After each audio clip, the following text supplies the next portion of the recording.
charité.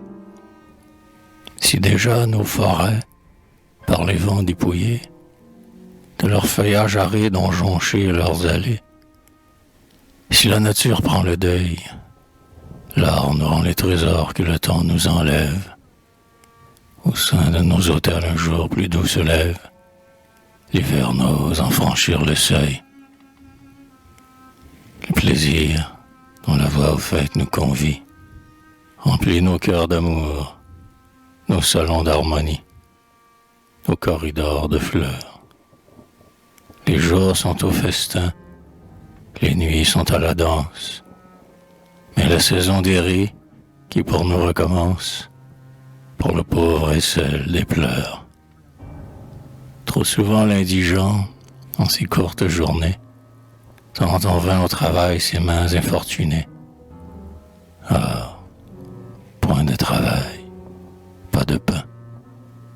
Puis, sur le soir, il voit se glisser sous son chaume son plus sombre ennemi, le froid, hideux fantôme, plus redoutable que la faim, qui pourrait évoquer tous les drames funèbres dont ces fatales nuits voilent de leurs ténèbres les secrets d'angoisse et de deuil. C'est un pauvre vieillard, au front octogénaire, dont le vent glacé fait des haillons le suaire, et du froid grabat le cercueil.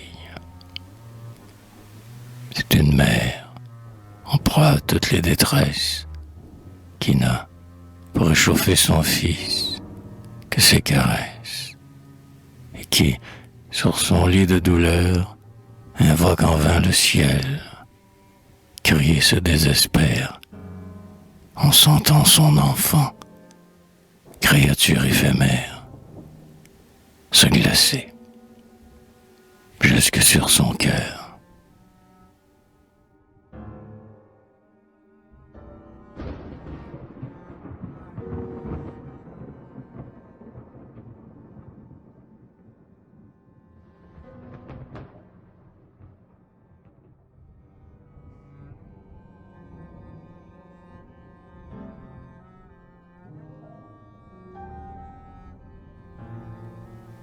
Vous l'avez bien compris, vous êtes accourus, femmes au front candide des vierges ingénues, âmes ardentes, tendres cœurs.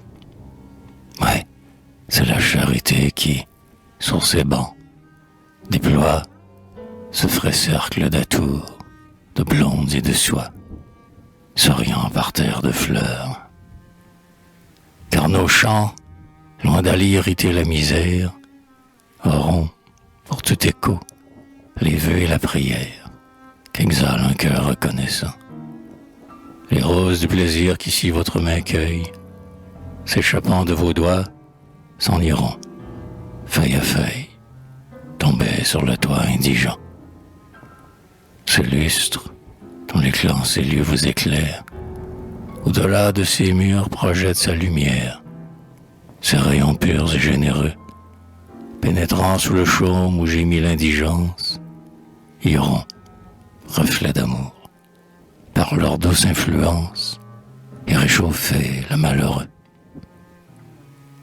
Et vous avez voulu, dans votre ardeur pieuse, religieuse saint et foule gracieuse, apporter le sel et le pain au modeste banquet que notre main prépare. Banquet où, grâce à vous, le pauvre, ce Lazare, viendra prendre place demain.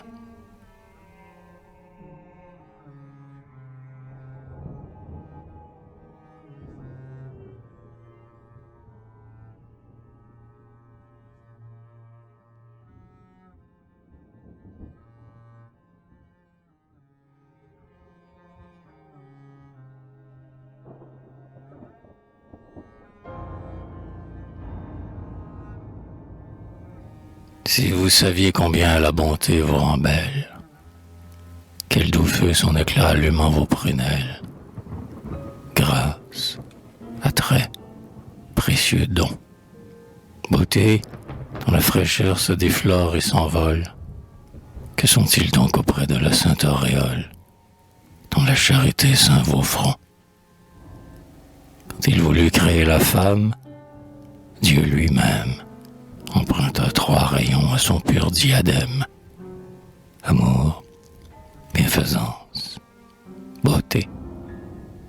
Sa droite en condensa l'essence lumineuse pour en former le cœur, pléiade radieuse, autre ineffable trinité. Quelle âme ne s'émeut devant ces jeunes femmes qui, dans cet âge heureux où le cœur n'est que flamme, où le monde n'est que splendeur, rejetant leurs atours comme un linceul funeste, pour mériter l'amour de leur époux céleste, se fiancent à nos douleurs. C'est qu'au regard charmé une clarté divine, s'élevant de leur cœur sur leur front, illumine du plus chaste rayonnement, ainsi qu'une veilleuse en sa prison d'opale. C'est son toit précieux avivant le ton pâle, le nacre de reflets d'argent.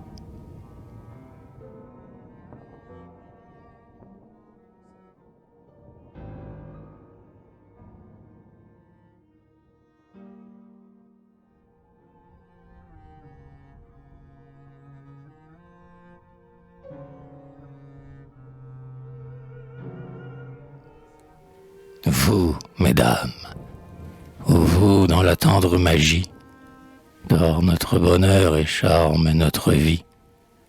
Enchanteresse aux 12 yeux, quittez parfois, quittez votre splendide sphère, et descendez semer, au seuil de la chaumière, le grain que l'on récolte aux cieux. Dieu met dans votre voix de suaves dictums. Lisez en votre cœur. Votre tâche est, ô femmes, de secourir et consoler. Les plus divins trésors, mystérieux mélanges, sur le toit du malheur vous paraissez des anges, qu'on s'attend à voir s'envoler. Oh, remplissez-la bien, votre tâche bénie. Soyez le pur esprit, soyez le bon génie qui veille sur le malheureux. Quand il gémit, soyez l'écho qui lui réponde. Soyez le doux soleil dont la chaleur féconde sèche les larmes dans ses yeux. Étouffez ses soupirs et prévenez sa plainte. Versez, pour l'adoucir, dans sa coupe d'absinthe, quelques gouttes de votre miel. Seigneur compte en haut vos bienfaits. Chaque aumône ajoute un diamant de plus à la couronne qui vous attend un jour au ciel. Donnez donc. L'indigent que ses bienfaits consolent cherchera dans son cœur les plus douces paroles pour vous louer et vous bénir. Donnez, et vous verrez la vieillesse et l'enfance, dont vos secours auront allégé la souffrance, dans vos rêves se réunir. Donnez, riche, d'ailleurs le pauvre est votre frère, celui que, chaque soir, vous nommez votre Père, n'est-il pas le Père de tous? Le prophète divin, celui dont le calvaire tendit les 2 bras pour qu'il bénisse la terre, est mort pour lui. Comme